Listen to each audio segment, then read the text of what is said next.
Hi everybody, this is the Baseball Hood, the amazing, spectacular, terrific, the great one, the People's Champion. Your host, the Hood, and welcome back to the Baseball Hood. Hopefully you like this video and hit that subscribe button. So the Mets lost today, 4-2. But I need you to sort of do me a favor before we get started, is hit that subscribe button. You're going to get so many videos on here. We're 9 days away from the trading deadline. Now, this video's going up late. I was out today. I did do a video on this little minor trade the Mets made on Sunday.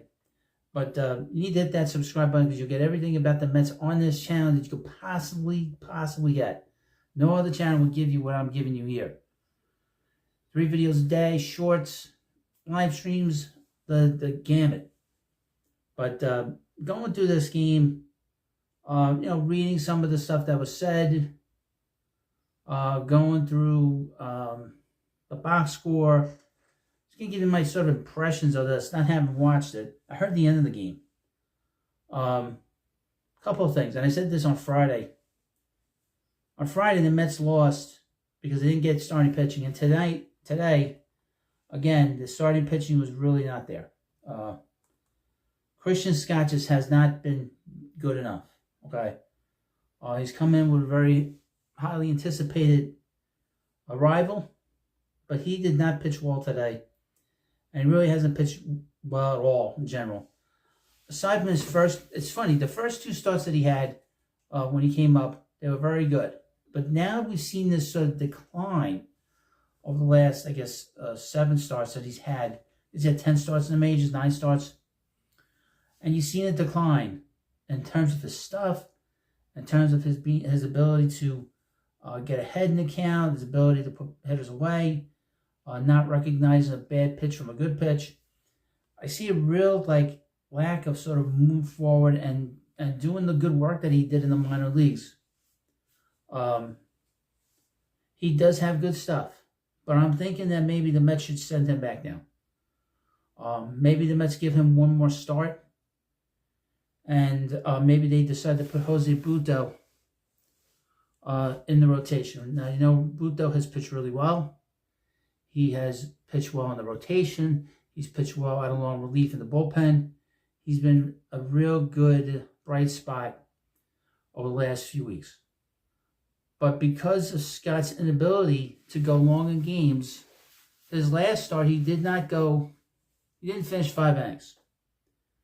And today he only pitched 4 innings. When you can't do this kind of length for your ball club, it taxes your bullpen. I think we all kind of know that. That's sort of an obvious thing. And he's not been able to do this since he's been here. Now, he pitched 4 innings. He threw, let's see how many pitches he threw.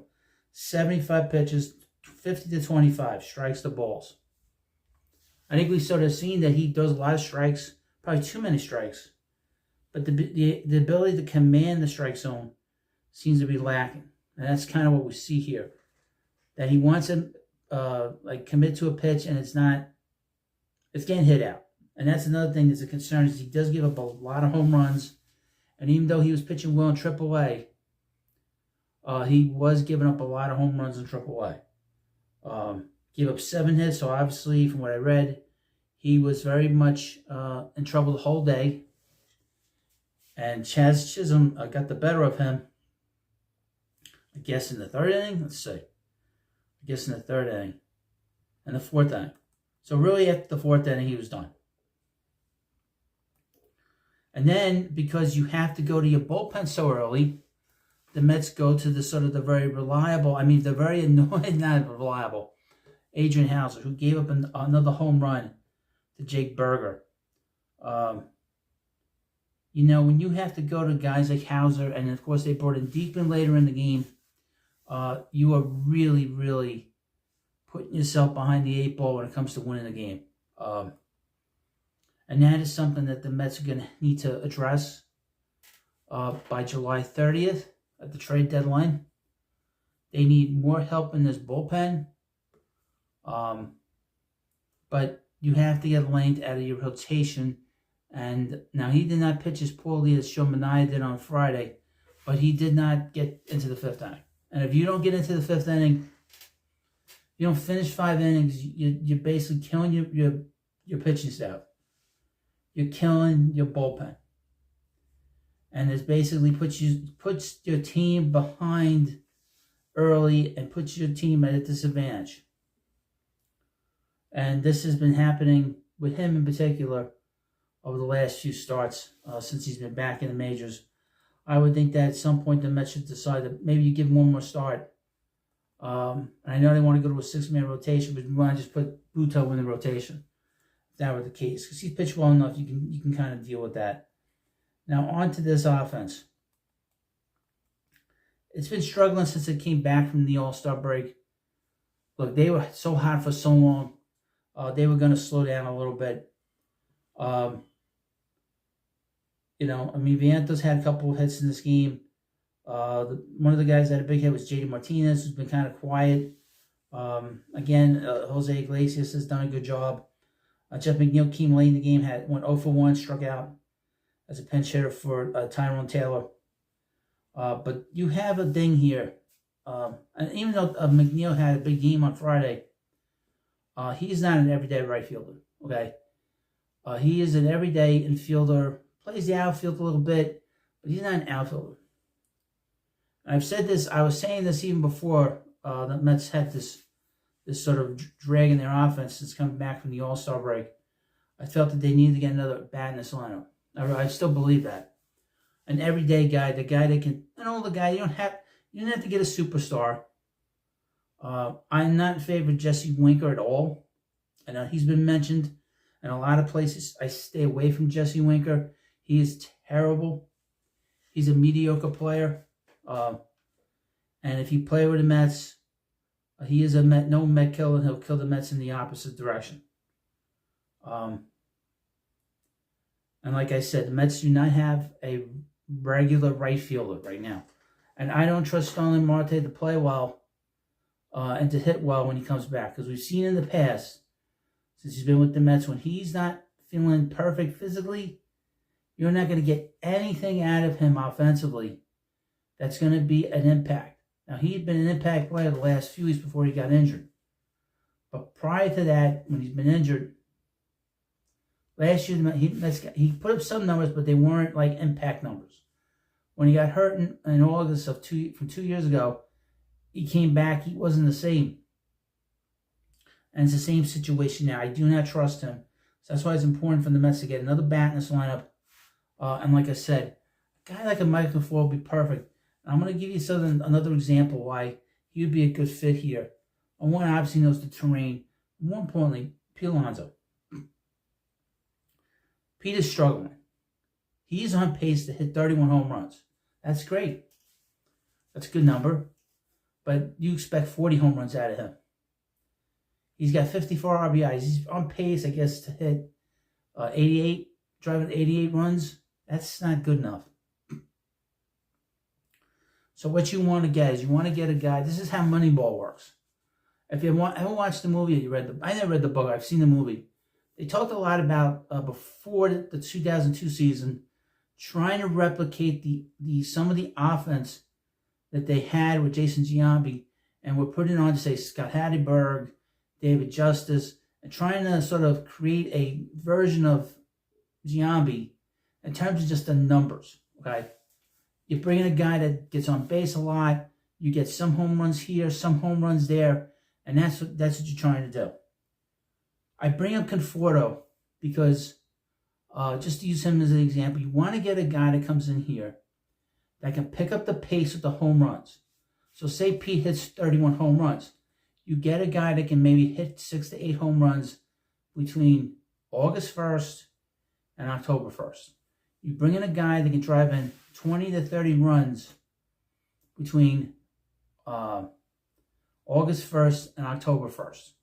That replaces the runs batted in lost because of Pete's just slump or whatever this is, lack of production. So that's what they have to sort of look to. And I bring up Conforto because I think a guy that can hit 6 to 8 home runs and 20 to 30 RBIs is doable. And it's certainly doable for Michael. So say in 1 month you want to average it out. All right, he needs to get 4 home runs and 15 RBIs. to sort of fill in the RBI total and the home run total that you're losing from Pete not producing at the level that we used to. And then he does the same thing again in September. That's what you need to find. That's what you need to bring in here. Okay, that's what Moneyball is about. It's about all bringing in numbers to fill in the numbers, because you got 20 to 30 runs that's being lost because of Pete's lack of production. And if Pete doesn't pick that up, the Mets are going to struggle offensively, because you got 20 to 30 runs sitting on the table. But if you bring in another bat, and you're not going to have to give up a lot to get Conforto. The only thing about the Giants, they're 4 games under 500. And they're sort of kind of in the race. But that's what you got to sort of look to in terms of trying to change the production of this team. And that's what Moneyball is about. It's about getting a good value for a player and figuring out how to get certain numbers to fit into your team. And obviously, I think Dave Stearns understands that. Now, the rest of this offense is going to click in again. But the thing about Pete, like I said, that is concerning to me is his career numbers are down. His numbers are down from what his career average should be. So that is a major concern. Okay. And I don't know if it's pressure. I don't know if it's, from the continued sort of get hit on the handle these years, last year and other years and college and in minor leagues, and it's caught up with him. Or maybe he's taken a step back as a player. I don't know. But something is certainly wrong with his swing and his approach. I'm just putting pressure on himself. I don't know what it is. But that's how I look at it. But now that I mentioned this thing about the sort of adding in the numbers from somewhere else, I wasn't even thinking of that until just a little while ago. But I thought that they needed to add another bat here just to give this team a little more oomph to this lineup. Because DJ Stewart's not cutting it. I'd rather have a guy like Michael Conforto who I know can hit a home run late in the game. And he'll do more than just get on base. He'll get on base a hell of a lot more and give you a little more thump in this lineup late in the game. And if they brought in McNeil to hit for Taylor, I could bring in Michael Conforto to hit for Taylor. And Michael, I know, could hit a home run more easily than Jeff McNeil. So these are the kind of things the Mets have to look at, just as a sort of a complementary piece to trying to improve this bullpen. And Michael doesn't have to be a star. You can bat him 6th, you bat him 7th, bat him 8th. You could do a lot of different things with him. Now, I don't know how his injury situation is. I know he's been playing a lot of left field for the Giants.